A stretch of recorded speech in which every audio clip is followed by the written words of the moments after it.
All right. Hi, everybody. Welcome to another episode of Back to Viz Basics How To. This is where I take you through the weekly challenges that we put out there and show you how to do them.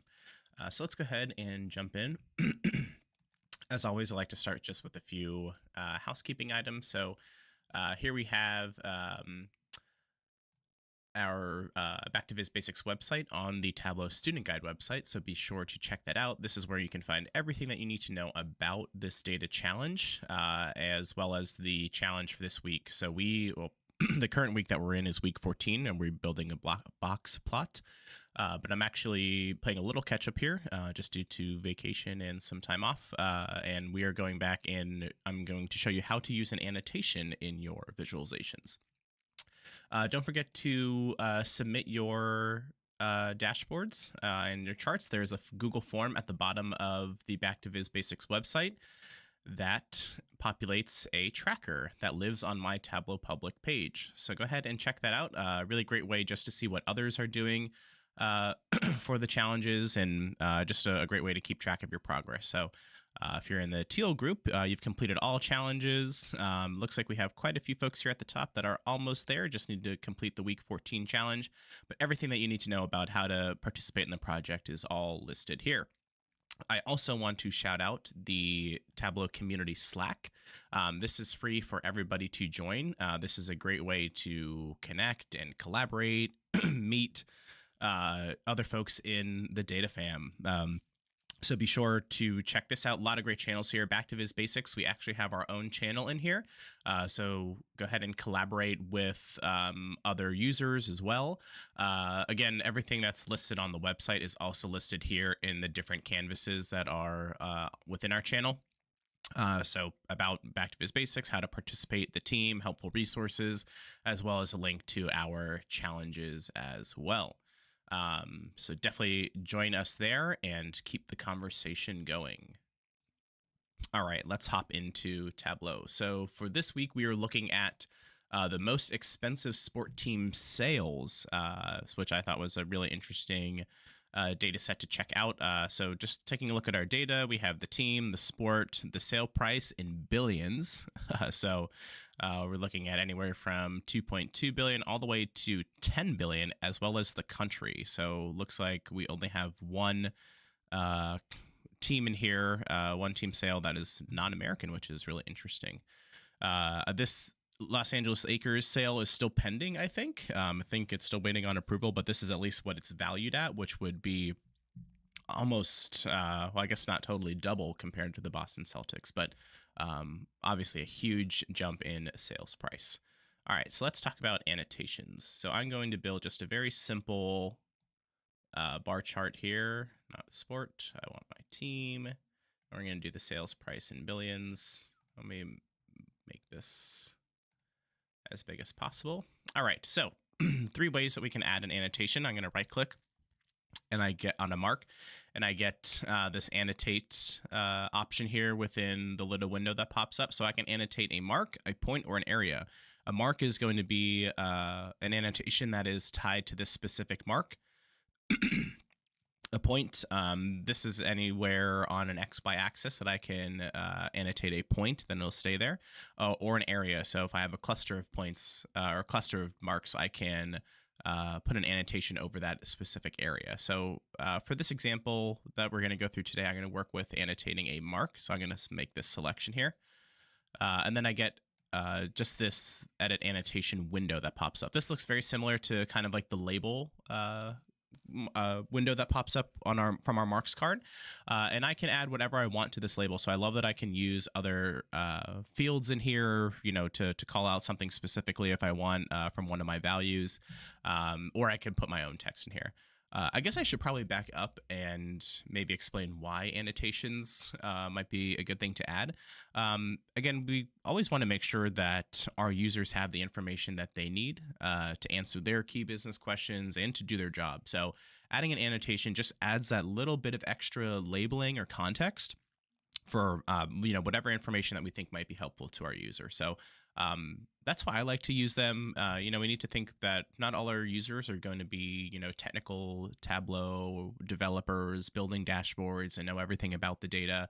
A lot of them might not have kind of like that technology background either. So we want to using annotations is just a great way to add that extra level of detail. So I'm just going to, let's just leave this as is for now. But this is kind of what the standard out of the box label or annotation looks like. Not the cleanest. So let's think about how we can format this a little bit. So first of all, probably want to change the default properties and number format to currency. Display units is, well, it's already formatted as billions. So we might have to do number custom, change it to a prefix, and then let's just keep one decimal place. There we go. And then let's actually go back to that default property and add a suffix as a B. So if I did currency custom, that wouldn't work because it's already formatted as billions, but if we had the full number, that would work. So just something to keep in mind there. All right, so not the best looking bar chart, but that's not why we're here. Let's talk about how we can kind of format this a little bit. So we can click and drag it around. Let's say I wanted to add an annotation here. Well, I can, but I do run out of space. So we have the same one up here, right? I can't drag it to the right. I actually have to drag it down, which is okay. But, if we wanted to edit the axes here, maybe, it's at 10. Maybe we bring this up to 12.5. And now I can drag this annotation in front. So, that's the way that we can kind of manipulate our chart just to get our annotations to fit. But I'm going to undo that for now. And I really just want to talk about formatting these a little bit so they don't look like kind of the out-of-the-box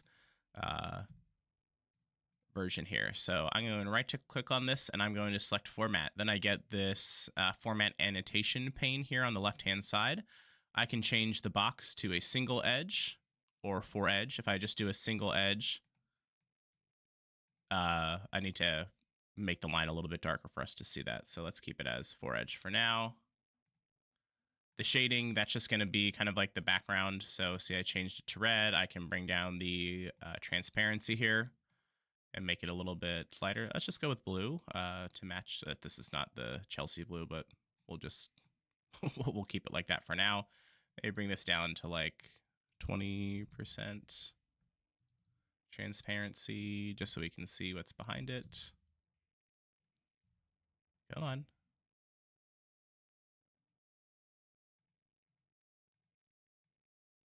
Okay, keyboard's not working. 20% ish, we'll keep it in there.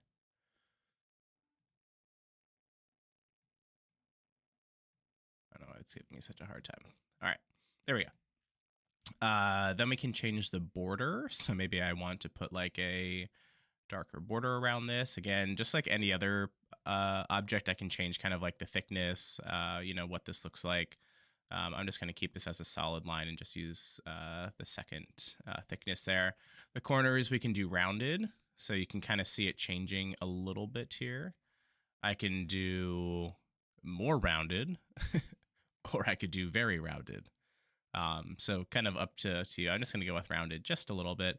The line, we can change the line going from the mark to our annotation as well. So I'm just going to make this kind of the same color here, same thickness. I can, again, change the opacity of this if I like. I can change, the type of line, or I could just do none. But I'm going to keep a dotted line on here. And then the end of the line. So right now we have nothing on there. We can add an arrow. So we can see it just updated this with an arrow here. We have an open arrow. So rather than a filled arrow like this one, an open arrow, or we have a dot. You can't really see, but once I click off of this, you'll be able to see that. And we can change the size of this arrow or dot as well. So I'm going to move that up a little bit. And there you have it. There is my updated annotation. Again, this is just the default that's in here, but I can just say, you can even make a sentence out of this. The team, Chelsea, is the only non-American team to make the list with a sales price of, we can get rid of this label.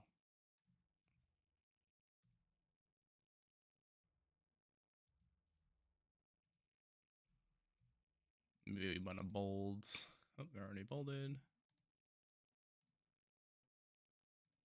So now we have something that reads more like a sentence. So actually, maybe let's make these just a little bit more bold. So semi-bold and semi-bold. And now that kind of pops out a little bit more on annotation. So annotations, great way to add a little bit more context to your charts. Make sure you're formatting them. Don't just leave them as kind of like the out-of-the-box version that comes with Tableau. Do a little bit more to it to make it look nice. Think about, what's going to be more beneficial for your user when you're adding your annotations.